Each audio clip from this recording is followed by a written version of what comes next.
वो कहते हैं सीधे ही साक्षी में उतर जाओ, इन बहानों की कोई जरूरत नहीं। ये औषधि सीधी ही गट की जा सकती है। छोड़ो बहाने, वाहन छोड़ो, सीधे ही दौड़ सकते हो, साक्षी सीधे ही हो सकते हो।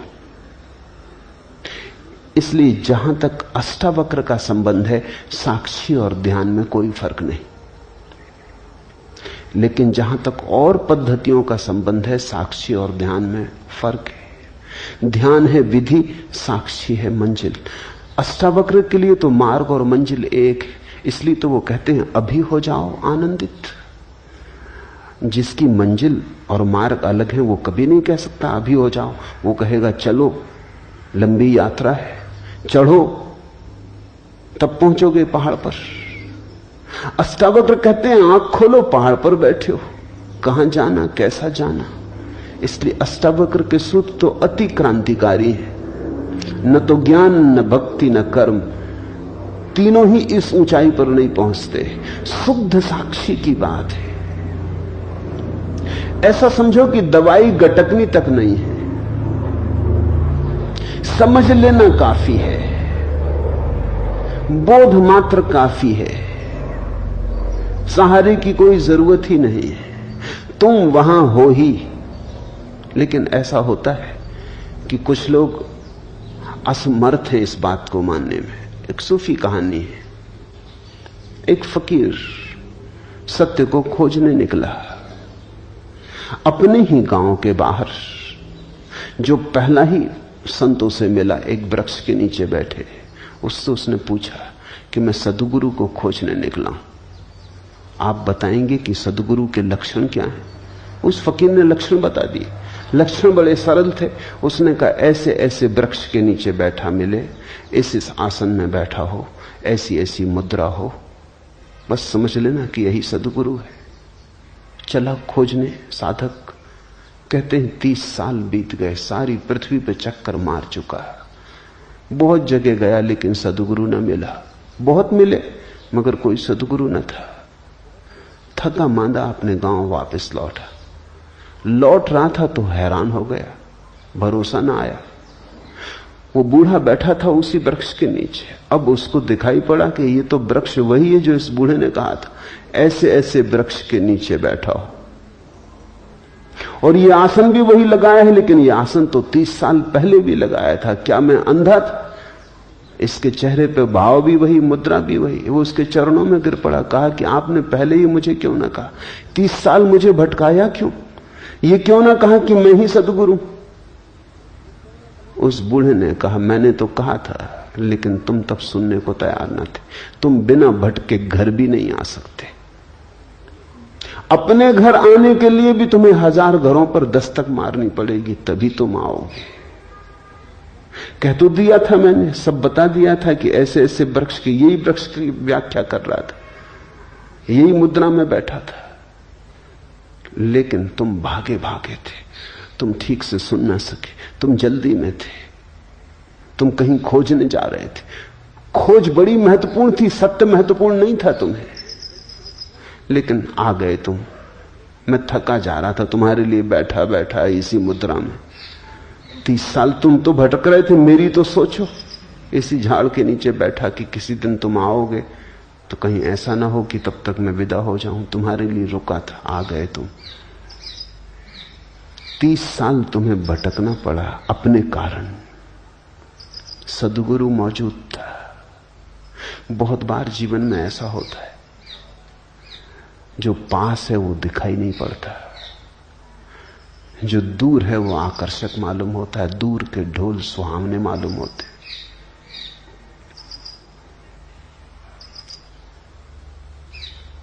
दूर खींचते हैं सपने हमें। अष्टावक्र कहते हैं कि तुम ही हो वही जिसकी तुम खोज कर रहे हो, और अभी और यहीं तुम वही हो। कृष्णमूर्ति जो कह रहे हैं लोगों से, वो शुद्ध अष्टावक्र का संदेश है। न अष्टावक्र को किसी ने समझा, न कृष्णमूर्ति को कोई समझता है। और तथाकथित साधु सन्यासी तो बहुत नाराज होते, क्योंकि कृष्णमूर्ति कहते हैं ध्यान की कोई जरूरत नहीं। बिल्कुल ठीक कहते हैं। न भक्ति की कोई जरूरत, न कर्म की कोई जरूरत, न ज्ञान की कोई जरूरत। साधारण साधु संत बड़े विचलित हो जाते हैं कि कुछ भी जरूरत नहीं, भटका दोगे लोगों को। भटकाइए, साधु संत रहे। कृष्णमूर्ति तो सीधा अष्टावक्र का संदेश ही दे रहे हैं। वो इतना ही कह रहे हैं कुछ जरूरत नहीं, क्योंकि जरूरत तो तब होती है जब तुमने खोया होता। जरा झटकारो धूल, उठो, ठंडे पानी के छींटे आंख पे मार लो, और क्या करना है। तो अष्टावक्र के दर्शन में तो साक्षी और ध्यान एक ही है, क्योंकि मंजिल और मार्ग एक ही है। लेकिन और सभी मार्गों और प्रणालियों में ध्यान विधि है, साक्षी उसका अंतिम फल है। उनसे चित्तवृत्तियां और अहंकार किस प्रकार विसर्जित होते हैं। साक्षी भाव से चित्तवृत्तियां और अहंकार विसर्जित नहीं होते। साक्षी भाव में पता चलता है कि वे कभी थे ही नहीं। विसर्जित तो तब हो जब रहे हो। तुम ऐसा समझो कि तुम एक अंधेरे कमरे में बैठे हो, समझ रहे हो कि भूत है, तुम्हारा ही कुर्ता टंगा है, मगर भय में और घबराहट में और कल्पना के जाल में तुमने उसमें हाथ भी जोड़ लिए, पैर भी जोड़ लिए, वो खड़ा तुम्हें डरा रहा है। अब कोई कहे कि दिया जला लो, तो तुम पूछोगे दिया के जलने से भूत कैसे दूर होता है। लेकिन दिए के जलने से भूत दूर हो जाता है, क्योंकि भूत है नहीं। होता तो दिए के जलने से दूर नहीं होता। दिए के जलने से भूत के दूर होने का क्या लेना देना है। अगर भूत होता ही तो दिए के जलने से दूर ना होता। नहीं है, आभास होता है, इसलिए दूर भी हो जाता है। तुम हजारों ऐसी बीमारियों से पीड़ित रहते हो जो नहीं है, इसलिए किसी साधु संत की राख भी काम कर जाती है। इसलिए नहीं कि तुम्हारी बीमारी को राख से दूर होने का कोई संबंध। पागल हुए हो? राख से कहीं बीमारियां दूर हुई? नहीं तो सब औषधि शास्त्र व्यर्थ हो जाएं। राख से बीमारी दूर नहीं होती, सिर्फ बीमारी थी ये ख्याल दूर होता है। मैंने सुना है एक वैद्य के संबंध में, खुद उन्होंने मुझसे कहा, एक आदिवासी क्षेत्र में बस्तर के पास वो रहते, तो बस्तर से दूर देहात से एक आदिवासी आया। वो एक गांव में गए हुए थे, आदिवासियों का गांव था। वो बीमार था, तो वैद्य के पास लिखने को भी कोई उपाय ना था। गांव में ना तो फाउंटेन पेन था, ना कलम थी, ना कागज था।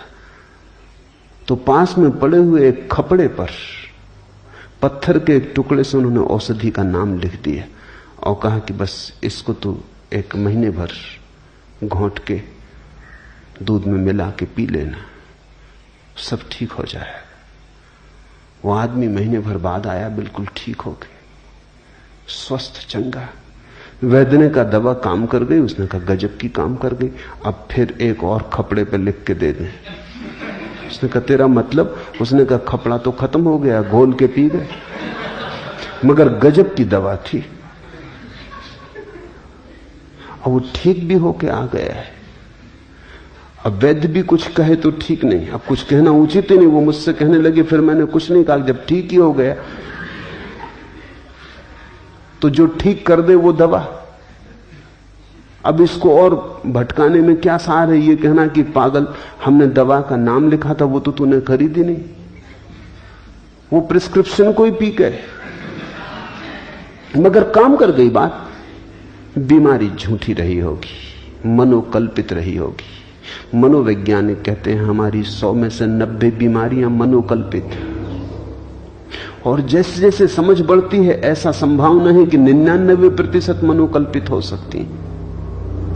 और एक दिन ऐसी भी घटना आ सकती है कि 100% बीमारियां मनोकल्पित हों। इसलिए तो दुनिया में इतने चिकित्सा शास्त्र काम करते। एलोपैथी लो, उससे भी मरीज ठीक हो जाता है।